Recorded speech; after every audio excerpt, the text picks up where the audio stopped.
Michael J. We've got a really big shoe for you today. We're going to discuss a couple important topics. Number one is going to be water rights between Canada and the U.S. and how that can be dealt with. And secondly, between Mark Carney and Pierre Poilievre. And why I state that is because somebody, that's a somebody, it's on a show, and there's misrepresentation of fact. So we just want to make sure that the record is clear as to who said what about when. Simple as that. Okay, so number one here, we got Times Radio. These guys have 1.35 or 33 million subscribers. It's March 23. They posted this video 4 hours ago. This guy, Michael Boklurkov, or Boklurkov, I have no idea who he is, but he's a Canadian. Based on what I had seen from the video, from Vancouver Island, maybe down the coast in Seattle right now in the States, I'm not exactly sure. But to preface or predicate, to create a predication, and to preface this video, how we came into play with it was the fact that this guy, headline is, Trump is about to start a war with Canada over resources. And they're talking about water resources and redrawing the borders for water.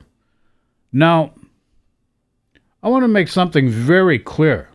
Donald Trump is very predatory. What he's doing is just to create harm and cruelty to other people. Things can be done in many other different ways, which we'll touch upon. So, this gentleman here says he was on Vancouver Island. He may now be in Seattle. And he said, well, between Trump redrawing the border for water rights.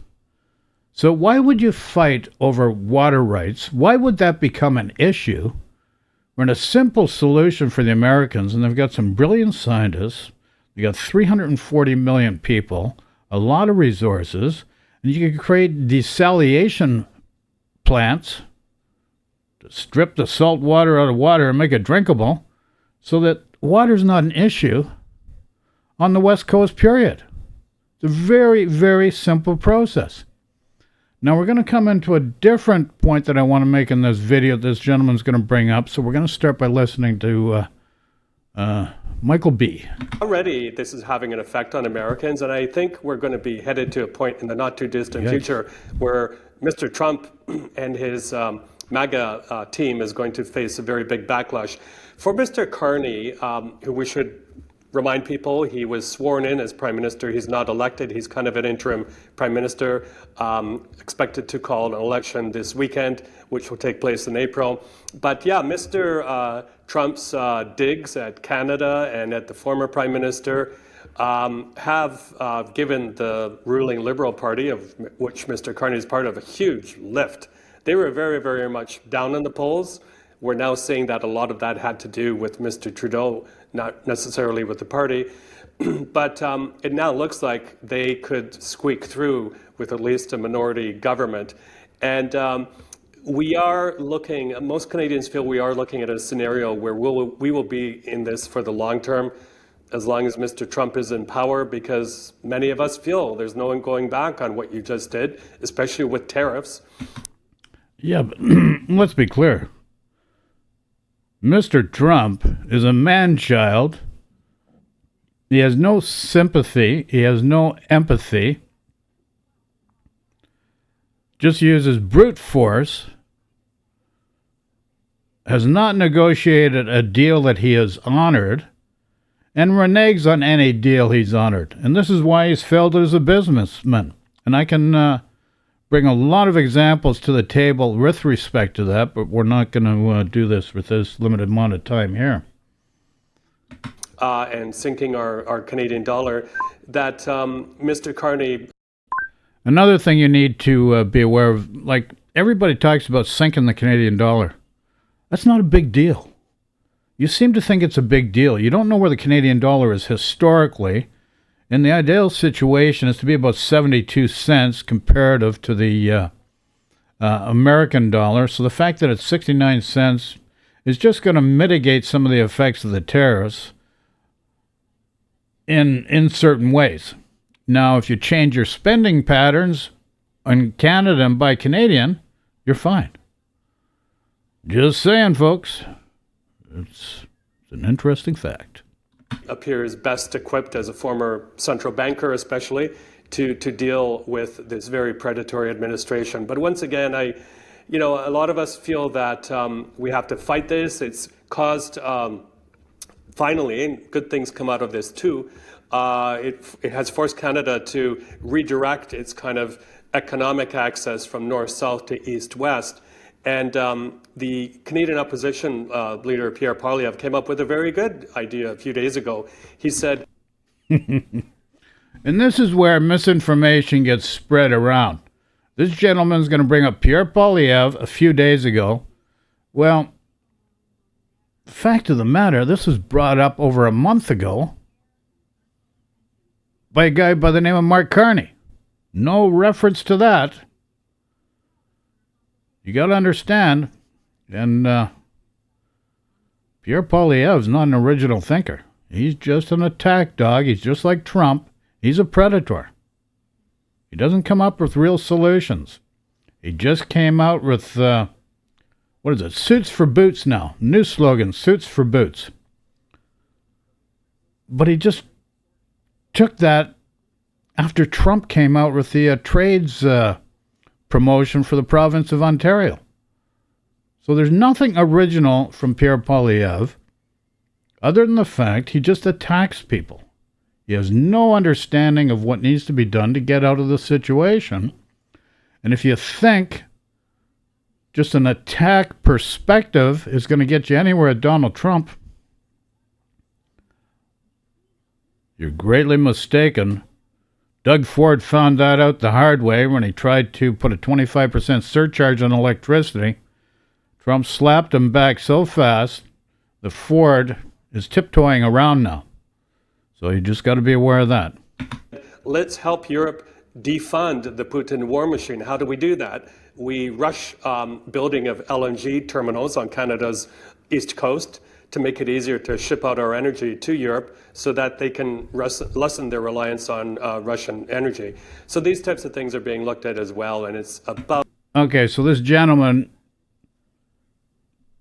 is saying that Pierre Poilievre came up with this. Well, Mark Carney already discussed this. Secondly, Alberta, Danielle Smith, has put conditions on things like no carbon tax, no this, no that. You can't do this, you can't do that. Otherwise, Alberta's got to take care of itself.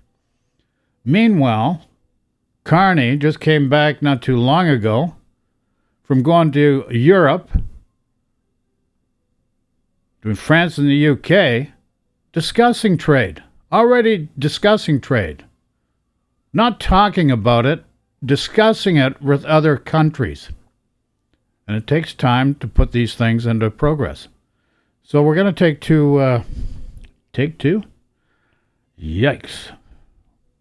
That's not going to work in grammar school.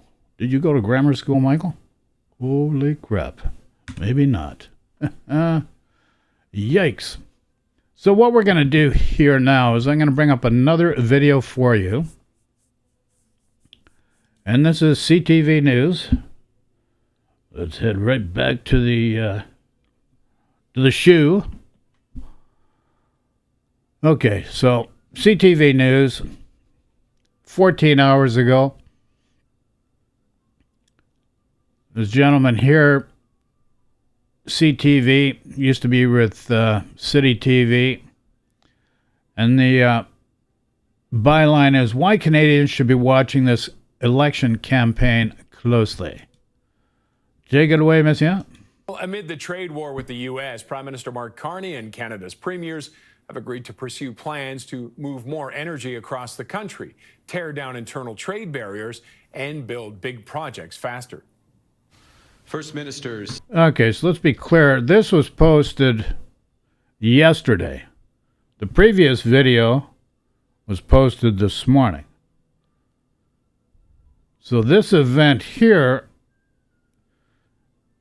and this expression on the part of Mark Carney at the podium, has to do with after meeting with the premiers and discussing the plan that he's had in place and how to incorporate the plan he's had in place and to fine-tune it, because everybody's got a different interest. You know, you're talking a lot of different provinces and a few different territories.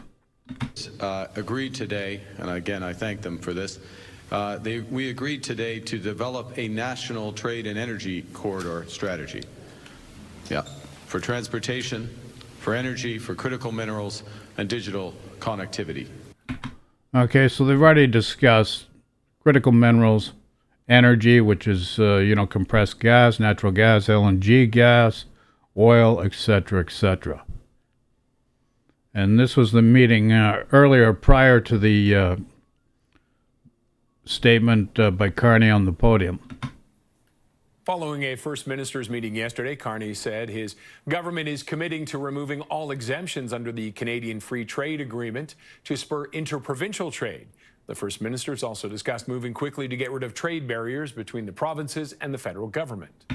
Yeah, so here's the key element. This is number one, where Carney has stated by Canada Day he wants to have the interprovincial barriers teared down in order to be able to trade from east to west across Canada. And the result of this kind of trade right away will mitigate the effect of the tariffs from the United States. And this is why this is very important to do this. Secondly, they're going to Europe, UK, France. Now, those are different trade talks, and you have to understand France and the UK and anywhere in Europe, they deal with carbon pricing. And you have to have a carbon pricing system in place, which Canada already does have. It's the industry carbon pricing. And it works perfectly to open up new trade partners for energy. So we can do things rather quickly, providing we get the cooperation. But Pierre Poilievre, eliminating the carbon tax means now you're going to have difficulty trading with the Europeans. We need the new markets.